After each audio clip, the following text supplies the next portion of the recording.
See, all these other gentlemen get invited by a nice girl, and then I get invited by a bearded man. Thank you, man. Thank you, Omkar. ఆకలేస్తుందా? తినలేదా ఇంకా? I think half of you have eaten and half of you haven't, so nice. That's all not my fault. In fact, it's all Jayesh Ranjan's fault. I told him the meeting should be at 1 o'clock, but obviously Jayesh had other plans.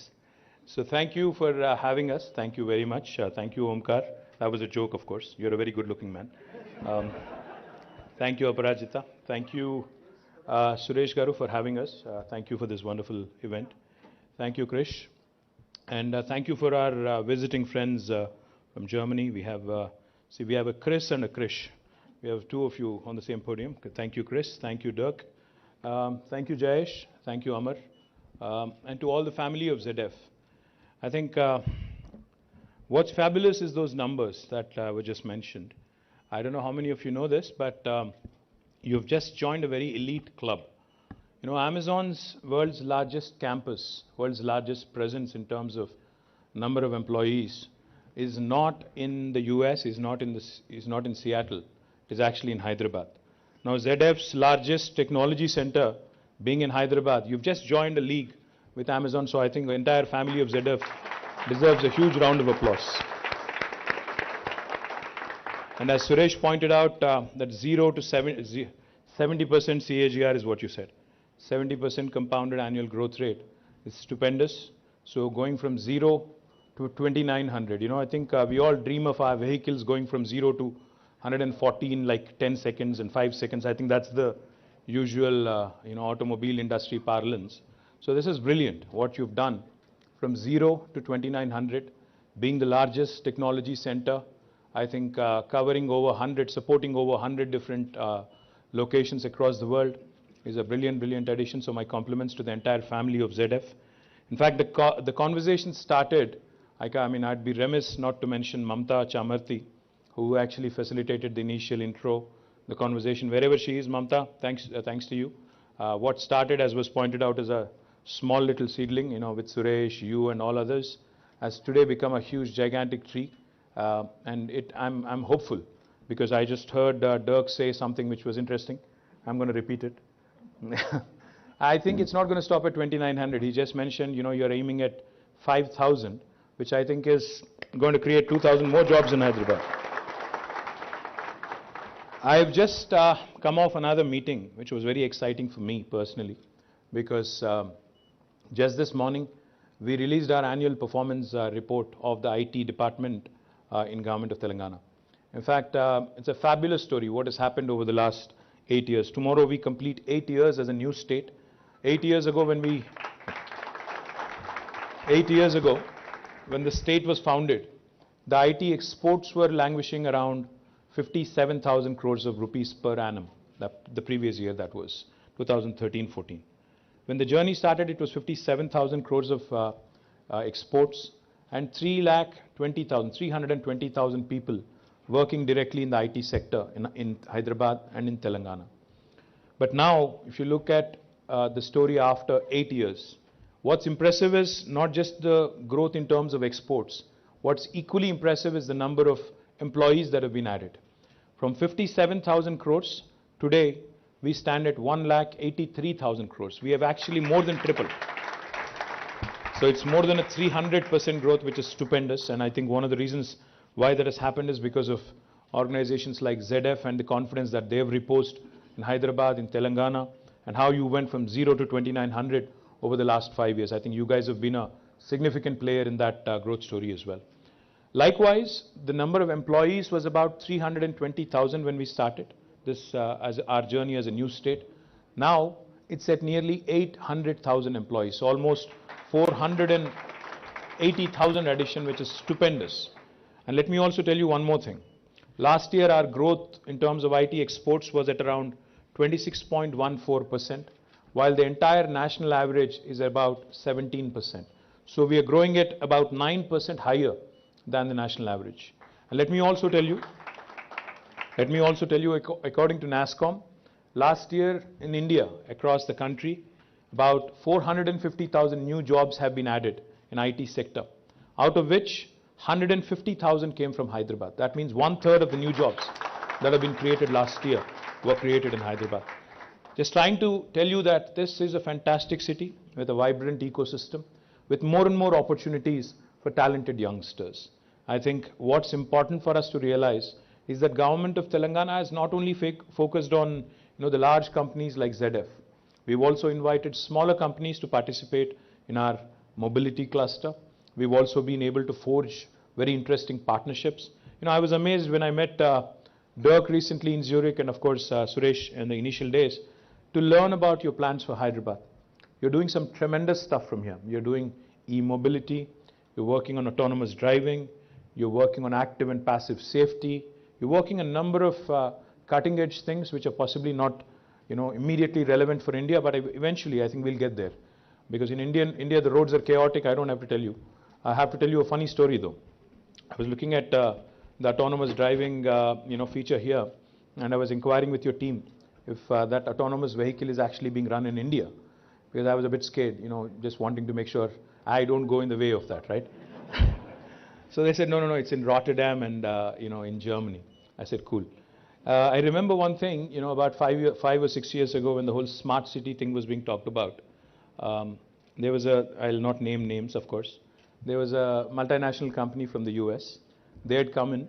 They said, we have something very cool to offer you. I have a technology that basically sends an alert to your cops, a message to your cops, if somebody cuts their lanes abruptly. Like if you switch lanes without an indicator, without a proper transition, it can send you a trigger. It can send you an alert. So I smiled at them. I said, listen, why don't you give me something, which will send me an alert when somebody is coming at me in a one-way street. They were amused. They were like, why would you need that? I mean, it's a one-way, right? I said, welcome to India, welcome to Hyderabad. See, we are a very different bunch, We are a very, very different, kind of people. Our driving, in fact, I think Mark Tully called it very, very famously. I think the two gentlemen here, Dirk and Chris, would appreciate it. India, when you come here and when you hit the roads and when you start driving, you'd be scared initially. You'd be like, okay, there are no lanes. Okay, where is anybody headed? But Mark Tully called this brilliantly. He captured it brilliantly. He said, it's organized chaos. That's what we are. We are organized. You would think it's chaotic, but we are very organized chaotically also. So that way, I think ZF will have to write an entirely new set of programming and a new set of code for autonomous vehicles in India. That's the real challenge. If you can pull that off, I think I think that would be the eighth wonder, I would imagine. I'm just joking, of course. I'm just joking. Please, to the press people, I was joking. I was not tarnishing India. I was not saying anything to India. If I'm saying anything, if I'm saying anything at all, it was all in jest. I'm not saying anything at all. Otherwise, I'll be called Deshdrohi, anti-national. A lot of things will get thrown at me in social media immediately. I'll be immediately expelled from the nation also, possibly. So, you know how it is in India right now, but I don't go there. So the point is, guys, you have a fantastic company that you work with, the fantastic company that you work for. But we have even better plans. In fact, we have invited ZF to be a part of TMV, the Telangana Mobility Valley. And you have some very interesting partners and interesting company there. You have Hyundai, who's working with us. You have Stellantis, who's working with us. You have Bosch, who's working with us. You have, of course, ZF. It goes without saying. You're in Pune, Suresh, so Intel, Qualcomm, Micron, and we also have Bharat Forge, the Kalyani Group. So all of these interesting players coming together and creating this mobility ecosystem is something that I'm truly upbeat about, because I believe the next frontier, because for India, from a jobs perspective, from wealth creation perspective, is in emerging technologies, and mobility is one very, very important sector.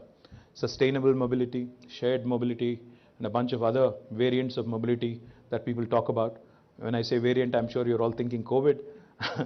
And let me also tell you, our strengths in life sciences, again, are unparalleled. In fact, Hyderabad is home to 1/3 of human vaccines produced globally. So we are the vaccine capital of the world. So all the ZF expansion plans that you have, guys, you're in safe hands is what I'm saying. You don't have to worry about availability of vaccines and all. The other thing I also wanted to request Suresh. Suresh, I know you're based in Pune. I know you love Pune. I also went to school in Pune. I did my master's from Pune University. I also love Pune, I love Bangalore as well, but I think Hyderabad is the best, without a question. I love all these cities. Chennai is also nice. I mean, Chennai is also nice. They have a nice government, nice people. Delhi, I can't say the same, but I think they're also nice people. The government is not okay, they're okay. So, Hyderabad is that location, Suresh, where you will get the best bang for the buck. I know that you just told me that for future manufacturing, that you would have us in your plans.